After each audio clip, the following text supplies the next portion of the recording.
رحمت للعالمین نے یہ بھی فرمایا کہ جب تم راستے سے چلتے ہوئے گزرتے ہوئے اپنا سفر جاری رکھتے ہو تو وَآتُوا الطَّرِيقَ حَقَّهُ، اس راستے کو حق دو۔ پہلے تو یہ فرمایا کہ یاکم والجلوس بالطرقات، کہ راستوں پہ بیٹھنے سے رک جاؤ، باز رہو، راستوں پہ نہ بیٹھو۔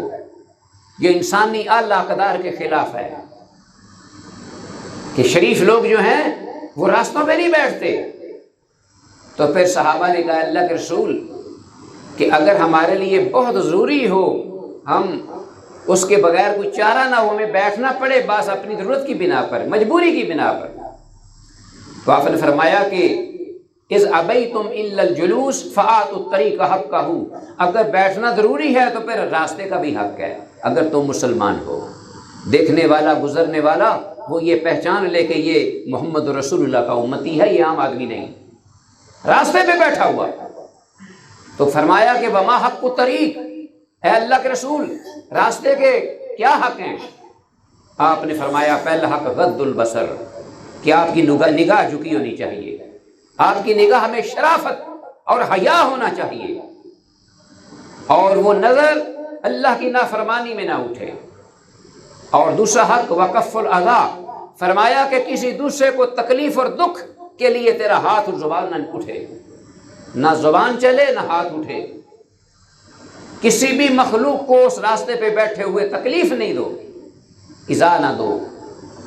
اور فرمایا کہ تیسرا حق فرمایا رد السلام، گزرنے والے پر اللہ کی سلامتی کے رحمتوں کی دعائیں کرو،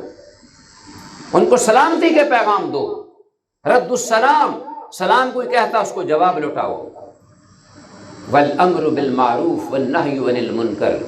اور ہر اچھائی کا حکم دو اور ہر برائی سے روکو۔ یا آج کچھ دن پہلے گزشتہ 2 دن پہلے مظاہرہ ہوا تو دیکھو کس طریقے سے، اللہ اکبر، رب العالمین نے فرمایا، رحمت للعالمین نے، کہ جس شخص کو اللہ نے مسلمانوں کی عمارت سونپی، حدیث میں آتا ہے کہ رونگٹے کھڑے کر دینے والی یہ وعیدیں ہیں، یہ سزائیں ہیں، علم کی وجہ، عدم علم اور جہالت ہے ہر طرف، کوئی پتہ شعور نہیں ہے، دنیاوی مفاد ہے صرف اور کچھ بھی نہیں، سیاسی نمود و نمائش اور شہرتیں ہیں اور کچھ بھی نہیں۔ تو جس طریقے سے لوگوں کو، بچوں کو، عورتوں کو، عام مسافروں کو،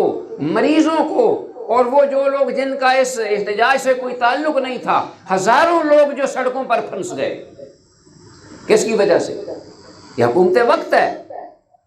وہ اللہ رب العالمین نے باز پرس کرنی ہے، ان کی نگہداشت اور حفاظت کے لیے اللہ نے ان کو مقرر کیا، اور یہی لوگ جو ہیں یہ اس اللہ کی مخلوق کے لیے اذیت کا باعث بنے، تکلیف اور دکھ کا۔ تو آپ تصور نہیں کر سکتے کہ جتنی تکلیف اور اذیت سے اس گرمی کے موسم میں گاڑیوں کے اندر یہ صورتحال ہے کہ سردی ہو یا گرمی ہو، موسم جب شدید ہوتا ہے تو انتہائی سہولت والی چیزیں بھی عذاب بن جایا کرتی ہیں۔ آپ نے وہ بھی واقعہ دیکھا جو مری میں ہوا تھا، وہ بھی یہی کہ راستہ ٹھیک نہیں، کلیئر نہیں، انتظامیہ نے انتظام نہیں کیا، وہ غافل ہے، اس نے سہولتیں مہیا نہیں کی، اور لوگ اپنی گاڑیوں میں دفن ہو گئے، گاڑیاں قبریں بن گئی۔ اسی طرح یہ صورتحال اس طرح کی گرمی میں 1-2 گھنٹے گاڑی کو ذرا لائن میں کھڑا ہونے دو سڑک پر، تو اب دیکھو کہ اس کا انجام کیا ہوتا ہے۔ وہ مشینری ہے، اے سی 1-2-3 گھنٹے چلے گا، اس کے بعد ختم، پھر آگ بن جائے گی، انجن کو آگ لگ جائے گی۔ تو رحمت للعالمین نے فرمایا کہ آپ کی وجہ سے کسی مسلمان کو آپ کی زبان سے اور آپ کے کردار سے، عمل سے، کسی کو ہاتھ سے، پاؤں سے تکلیف نہ ہو، وہ مسلمان ہے، وہ مومن ہے، من آمنہ المسلمون۔ اور آگے اتنی وعید شدید ہے کہ لعنت برسائی رحمت للعالمین نے کہ من اذى المسلمین فی طرقہم، جس شخص نے بھی راستوں میں کسی مسلمان کو، راستوں میں کسی کو تکلیف دی، راستے بند ہو گئے، تکلیف میں ہے، مصیبت میں ہے، فرمایا کہ واجبت علیہم لعنتہم، کہ اللہ کی طرف سے مسلمانوں کی پھٹکار اس پہ واجب ہو جائے گی، وہ اللہ کی پھٹکار ساتھ مسلمانوں کی پھٹکار اس شخص پر۔ تو لعنت جو ہے وہ صرف شیطان پہ اللہ نے ڈالی سب سے پہلے۔ آپ اس سے اندازہ لگا لیجئے کہ لعنت کتنی تکلیف دہ اور کتنی انسان کے لیے نحوست زدہ چیز ہے۔ اس شخص کو لعنت کا مستحق ٹھہرایا کہ جس کی وجہ سے